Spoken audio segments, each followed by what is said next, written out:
They are not just paid or somebody bribed them to just to speak against or to destroy the credibility and to have a good to develop or to have a good PR in favor of one politicians. But anyway, we were focusing on the fate of floods and our future. So in our corrupt systems in our government, sabi natin corrupt because it has been a systemic, no? We have the 3B. I cannot forget that one of the author of the books that I have read concerning the corruptions, the and corruptions, it says there are 3Bs. 3Bs. The first is born, the second is blend, and the third is benefits. Born, ibig sabihin, nakagisnan na ng mga Pilipino ang Ano po? korupsyon, Nakagis. nakagisnan. What does that mean? Nakagisnan. Nakagisnan, ibig sabihin, they were born to that. Okay? They were born to that. Then, they are used to that because they were born to that. And pangalawa, the second is blend. Blend, ibig sabihin, nakasanayan na nila.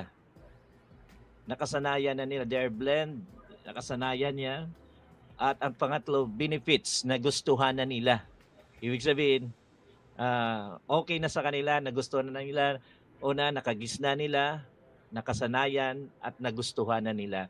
And that's really the reason why corruption is systemic and embedded in the blood of Filipino people.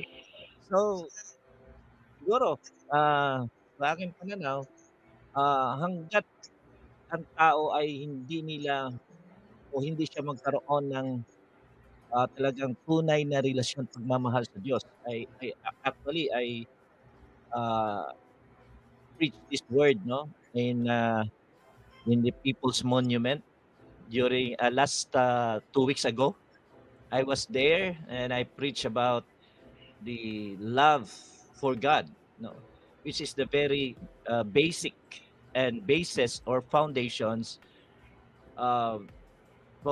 in order to fight against graft and corruptions. So if you love God with all your heart, soul, strength, and mind, and if you love your neighbor, which is the summary of the Ten Commandments, then it will really prevent you from graft and corruption. Kasi kung mahal mo ang Diyos, hindi ka magnanakaw. Hindi ka mangungurap. Kung mahal mo ang Diyos, ay hindi ka gagawa ng masama laban sa iyong kapwa.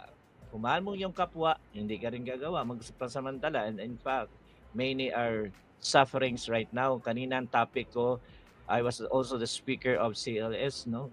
Christian Servant Leaders